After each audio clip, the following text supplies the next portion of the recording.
Hello people and welcome back to my channel. My name is Tanmay. मैं अभी फ़िलहाल गोवा में हूँ, साउथ गोवा में एक राइड ले रहा हूँ। आज का दिन है 3 अक्टूबर। It's a beautiful Sunday morning और बज रहे 9:07। वैसे मेरा आज प्लान था काफ़ी जल्दी निकलने का बाहर, बट देन वेदर थोड़ा साथ नहीं दे रहा था। It was drizzling and I thought कि it might even rain heavily, so let's not go outside because मेरा गोप्रो जो है उस पर मैंने मीडिया मोड लगाया हुआ है, so it's not water proof, neither is it water resistant. So I thought of staying back for some time and then फिर अभी मैं निकल गया बाहर। अभी आज के इस वीडियो में we are going to talk about whether Goans really hate outsiders या बस एक ऐसे अफवाह फैलाई जा रही है यहाँ पे। अभी इसका आंसर कुछ हद तक येस भी है, कुछ हद तक नो भी है, बट काफ़ी हद तक येस है। And the reason I feel is valid. Now again I feel that I'm qualified to answer this question because I'm living here since more than a year now, and unlike most outsiders, I have a tendency to go outside and mingle with the locals, talk to them, hear out their opinions about things.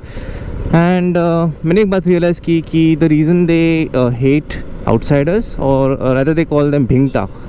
That is a word that Goans used to call outsiders. And it's not in a good way. Bhingta थोड़ा सा एक slang है. But then I'm going to talk about the reasons why Goans hate outsiders. Again, there might be some reasons that I might be missing out. So if you feel कि मैं कुछ miss out कर रहा हूँ, then please feel free to post that in the comment section below. Especially if you're a Goan, because you know this land much more than me. All right. Okay, so the first reason, let's talk about their independence now. Goa, unlike most other parts of India, got liberated late in 1961. हम लोग जैसे since I'm from Mumbai, rest of India got independence in 1947, but Goa वो Portugal से independence मिला था। Rather Indian army ने liberate किया था गोवा को 1961। The reasons are quite simple. First reason is the independence और a colony reason. Goa was a Portugal colony and it got liberated in 1961। और जो पोर्चुगीज़ का कल्चर है यहाँ के लोगों में काफ़ी हद तक इन्फ्लुएंस हुआ है। सो यहाँ का रहना सहना जो है वो काफ़ी हद तक पोर्चुगल के रहन सहन जैसा ही है। Even the clothing that the locals wear here are somewhat influenced from Portugals. यहाँ के घर भी है, since I am in south Goa, if you look around me, यहाँ पे काफ़ी सारे घर आपको ना पोर्चुगीज आर्किटेक्चर में दिखेंगे। एटलीस्ट द पेंट ऐसे ब्राइट येलो शेड का पेंट होता है। Again these are all old houses but they have a Portuguese influence on them.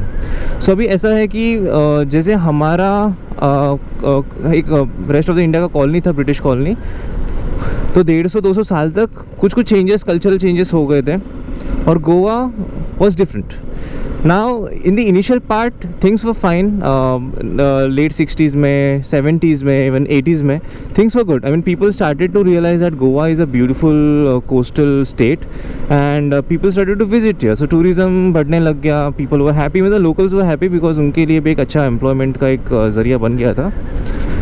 But then it grew exponentially in the late 90s and early 2000s. और even अभी भी काफ़ी हद तक tourism यहाँ पे बढ़ चुका है। But that started having a negative impact because यहाँ की जो लैंड है ना, if you look around with the landscape, it's beautiful. But because of over tourism and migration, यहाँ के काफ़ी सारे लैंड है वो प्राइवेटाइजेशन उस पर होने लग गया। So even if you visit Goan beaches, doesn't matter whether you are in north or south, आप देख सकते हो कि काफ़ी सारे बीचेस पे ना बस कब्जा ही हो गया प्राइवेटाइजेशन से।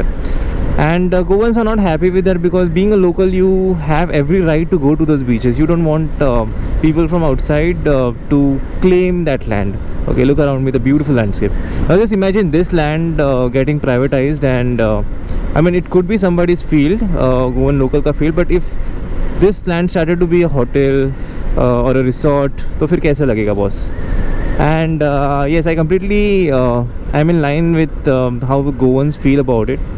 The second reason is the respect that outsiders show for Goan people. Now अभी गोवा को ना लोग पार्टी कैपिटल बोलते हैं। आपने भी वही सुना होगा, Goa is the party capital of India. अभी इसके वजह से बहुत एक नेगेटिव एक बात सी चली गई है बाहर, एक नेगेटिव परसेप्शन बन गया है लोगों में कि गोवा में बस आओ, शराब पियो, पार्टी करो, कचरा फैलाओ और अपने घर पे जाओ वापस से। ओके, सो ऐसे हो गए। सो लोग ये समझते नहीं कि ये भी किसी का घर है, ठीक है, आप किसी और के घर में आ रहे हो, सो आपका एक रिस्पॉन्सिबिलिटी है, बनता है कि आप इसे भी साफ़ रखें, सुथरा रखें, यहाँ के लोकल्स की इज़्ज़त करें। यहाँ के लोकल्स की बाहर के लोग इज़्ज़त नहीं करते। मैंने काफ़ी सारे, again it's is not applicable to everybody, but काफ़ी हद तक ये हुआ है, एंड इतने हद तक हुआ है कि एक नेगेटिव परसेप्शन बन गया है। सो इवन दो अगर आपको लगता है कि ऐसे सब लोग नहीं करते, ऐसे थोड़ी है, बट इतना तो हुआ है ना कि यहाँ के लोकल्स को गुस्सा आने लग गया आउटसाइडर्स से। तो कचरा फैलाते हैं। Even if you go to the beaches, beer bottles, snacks कैसे, रैपर्स एंड ऑल, ये दिखते हैं। पहले नहीं दिखते थे। Again I am visiting Goa since I was a child, so being from Mumbai, this was the closest beach location outside of Maharashtra for me.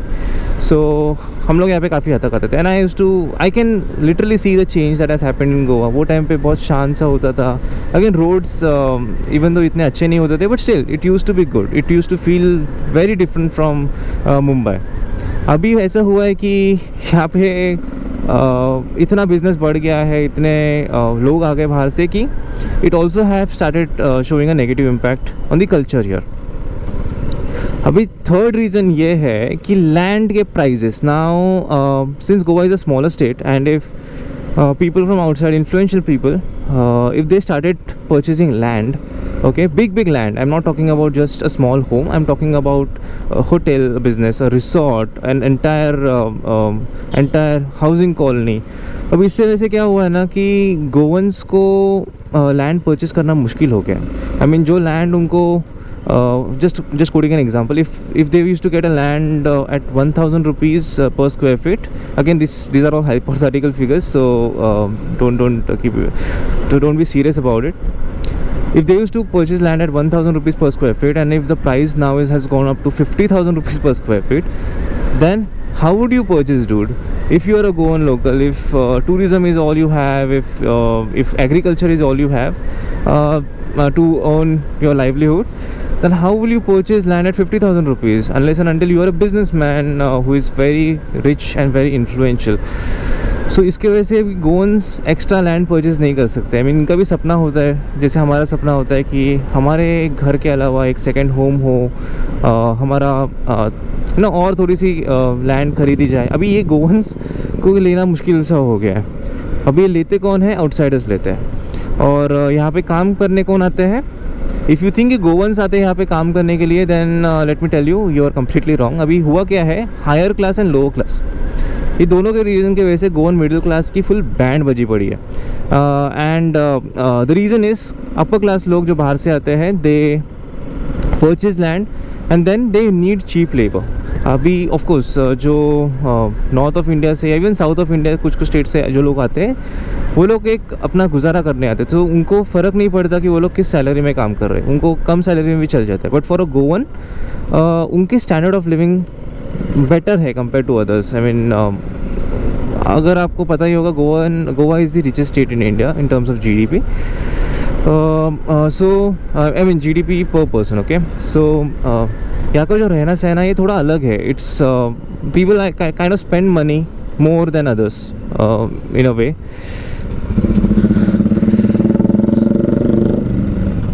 This bike, yeah, I hate this bike.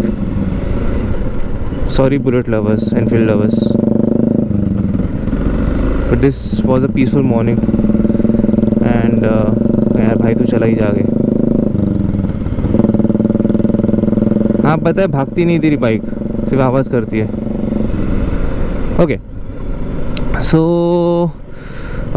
हाँ मैं ये कह रहा था कि अभी जो लेबर आते हैं यहाँ पे, वो चीप लेबर होते हैं, वो बाहर से आते हैं, and they are able to afford their lifestyle, but because वो लोग उसी लाइफस्टाइल में जीते जो वो अपने होम स्टेट में जीते हैं, राइट। बट फॉर गोवन उनका थोड़ा एक्सपेक्टेशन ज़्यादा होता है in terms of salary. So जो बाहर से जो बिज़नेस यहाँ पे आते हैं, they don't hire the Goan locals. काफ़ी हद तक, again not in all cases, they hire people from outside. अभी उसके वजह से यहाँ का जो एम्प्लॉयमेंट भी है, उसकी भी फुल बैंड बजी पड़ी है, because Goans are not getting job. The upper class people from outside, they are grabbing land. The lower class people from outside, they are working as laborers or rather as employees. सो गोवंस को इसके वजह से भी अभी एक गुस्सा सा आने लग गया है बाहर के लोकल से कि यार हम लोग का गुजारा कैसे होगा। हाँ, पहले आप हमें लैंड खरीदने देते नहीं हो बिकॉज़ आपने प्राइसेस बढ़ा के रखे। सेकेंडली आप हमें काम पे भी रखते नहीं हो बिकॉज़ यू से कि हम लोग थोड़े से ज़्यादा चार्जेस लेते हैं फॉर एम्प्लॉयमेंट। सो इस रीज़न के वजह से भी अभी गोवंस को गुस्सा आने लगा because now we have started influencing the local culture here. और अभी if they don't keep pace up with it then it's them who are ultimately going to lose in terms of not getting jobs, in terms of not able to purchase additional land, at the same time in terms of not being vocal about their opinion. So abhi Goans have started to voice out their opinion because of this reason, जो एक हद तक ठीक भी है। So एक 3-4 regions हो गए जो मैंने बताए थे। फर्स्ट होता है ओवर टूरिज़म, सेकेंड होता है the prices of land here, third is economy, जो इनका एम्प्लॉयमेंट है वो रीज़न हो गया। Just look at the beautiful house here on my left side. If you look around, this is very different from what you would see outside of Goa. And I mean, I'm not going to talk more about this topic because again it is a controversial topic. But एक conclusion मैं ये डालता हूँ कि if you visit here now, was please respect the Goans, the locals here, because it's their land and you have to agree with the rules, with the culture that they have set up. If you are new, just come and mingle with the community. Don't stay in isolation because that's not the way Goans are used to. They like to talk to people, they like others to celebrate their festivals as well. So if you are new here, try to interact with locals and you will see their perception, their perspective about you. And if you are good to them now, then maybe आगे जाके ये perception जो है to hate outsiders ये भी change हो जाए। With that guys अभी मैं किसी बीच पे जाने का प्लान कर रहा हूँ। Again I am not sure where exactly I am going. I am coming to this beach for the first time I believe. शायद से आगे बीच आ जाए, शायद से नहीं भी आ जाए, आई एम नॉट श्योर।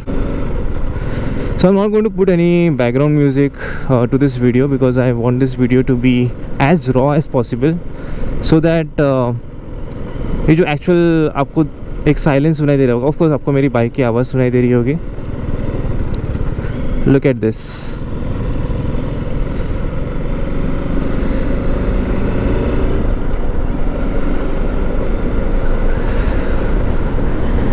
और एक बात हुई थी कल मैं एक बिज़नेस ओनर से बात कर रहा था। Went to do PPF coating on my bike, जो कल हो नहीं पाया था। पता नहीं वो सेइंग कि there is a road in north Goa Parra जहाँ पे वो रहता है। वहाँ पे सब टूरिस्ट, जब से डियर ज़िंदगी मूवी रिलीज़ हुई है तब से वो लोग वहाँ पे टूरिस्ट आते हैं और रोड पूरा ब्लॉक कर देते हैं। सो लोकल गोवंस को अभी उससे भी दिक्कत होने लग गई है। एंड ही वाज सेइंग कि यार ये पहले ऐसा होता नहीं था, मतलब पहले भी टूरिस्ट आते थे but they at least use to respect Goans. ऐसे टूरिज़्म और इंस्टाग्राम के पिक्चर्स के वजह से they didn't use to disrespect the local people. So if okay, this is some beach here and it is looking pretty. I don't know which beach this is.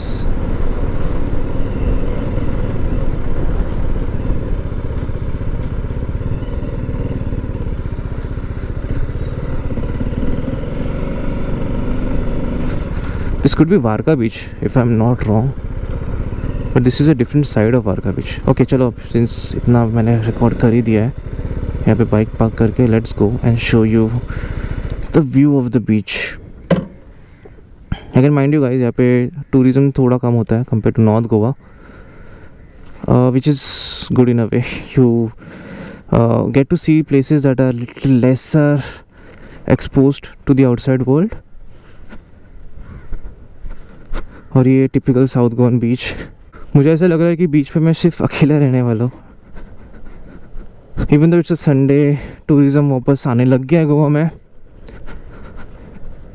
But फिर भी this is a place that is in little isolation. But if you see around, okay, this is what I am talking about. Not look at this beautiful place. आपको थोड़ा समुद्र भी दिख रहा होगा, but then we have wrappers. किसी ने अपना चप्पल फेंक दिया है। किधर आर पीपल हियर। सो ये गंदगी लोग फैलाते हैं ना, सी इसकी वजह से अभी लोकल्स को गुस्सा आएगा नहीं तो क्या आएगा, बिकॉज इनके कल्चर में कचरा फेंकना या ये सब नहीं था, ये सब बाहर से आया है. So being proud गोवंस, they hate it and they have every right to hate it. Now look at this beautiful beach. Isn't this wonderful? So if you are a tourist looking out to spend some good time in Goa, then please respect this, respect the beauty of this place. So right now I'm going to take a walk on this beach, but I'm going to end this vlog here.